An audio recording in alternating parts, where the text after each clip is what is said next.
Hi guys, welcome to the channel. Thank you for joining me. Thank you for your continued support. Well, even though we have now come to the point where the government have said they want to do more face-to-face assessments, and this is for things like PIP, it actually seems that there are still quite a lot of telephone assessments being done. Now this is opposed to video interviews and video assessments, which is something different. But the government has said, or at least Sir Stephen Timms has said, that he wants to increase the number of face-to-face appointments. Before I go any further, I just want to reach out to you guys. As you know, a lot of the stories that I get, or some of the stories that I talk about on this channel, come from a website called Disability News Service. They've been running for a long time, and they do some really good in-depth articles. They do a lot of freedom of information requests, and they really do help people, disabled people, understand the world and what's going on and the news around it. They are now apparently in need of new subscribers for their website. So I thought that I would reach out to you guys. If you haven't been a subscriber on their website before, do go and check it out, see what you think. If you want to subscribe, please do so. It would certainly help them out, and certainly as someone who wants to help everybody who is disabled and vulnerable, a website like this can be absolutely fantastic for people. So please do take a look at it. I'll leave a link to the website down in the description below, so you can take a look at it if you haven't done already. And I just thought I'd put that out there for you guys to take a look at. I'm going to have a look at the article which talks about it now, and then I'll have your opinions down in the comment section as you always do, and thank you for doing so. So let's take a look at the article and I'll show you what I mean. New DWP update on PIP assessment changes for new and existing claimants. The Department for Work and Pensions recently confirmed the majority of assessments for personal independence payment are being conducted over the phone. A Freedom of Information request revealed that in June, 70,000 PIP assessments were carried out over the phone, equivalent to 75.6% of all consultations for that month. However, during DWP ministerial questions in Parliament on Monday, Sir Stephen Timms confirmed the DWP will increase the number of health professionals in assessment centres in order to increase the number of face-to-face rather than remote PIP assessments.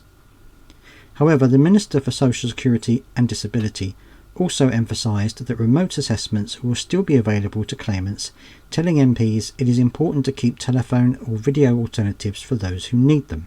Sir Stephen also highlighted the need to be able to provide different types of assessments to meet the needs of all claimants. Liberal Democrat MP Edward Morello explained how some of his West Dorset constituents have written to him saying the prospect of remote PIP assessment caused deep anxiety.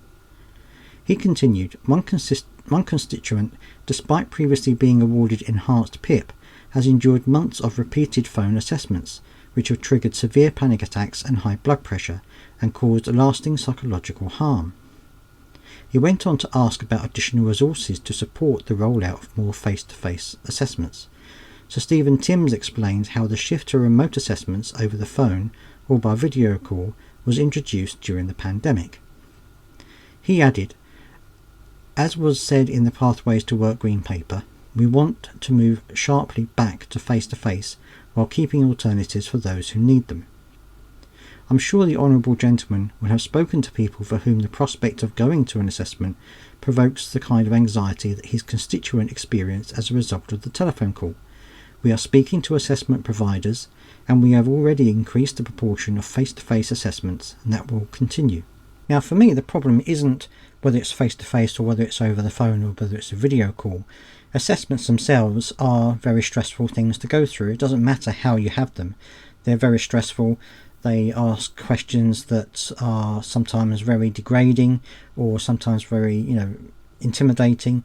The amount of evidence you have to provide in order to pass these assessments is really quite involved, and it can be very difficult. Not to try and, not that anyone's gaming the system, but to try and get across what it is that is actually the problem you have and how it affects your everyday life. That can be a very difficult thing for people to do, because people aren't generally talking about their conditions openly and in great detail, so to do that can sometimes feel a little bit unnatural. Now, there are of course people out there who would much prefer a telephone consultation to a face-to-face appointment. There are those people who for whatever reason can't get to a face-to-face appointment, so would need a telephone call. And I think it should be based on need and preference, and I don't think that it should be forced upon anyone to have a face-to-face appointment or a telephone appointment if that's not what they want. But I'd love to hear your thoughts down in the comments section. If you had the choice, which one would you prefer? Would you prefer to have an assessment face-to-face, or would you prefer to have an assessment over the phone or video call? It's very interesting, and I might actually do a poll on this to find out what people would prefer, because at the end of the day I think it should be down to personal preference. If someone wants to have a telephone assessment instead of a face-to-face one, I think they should be given that option. But let me know what you think down in the comment section. I'd love to hear your thoughts as always.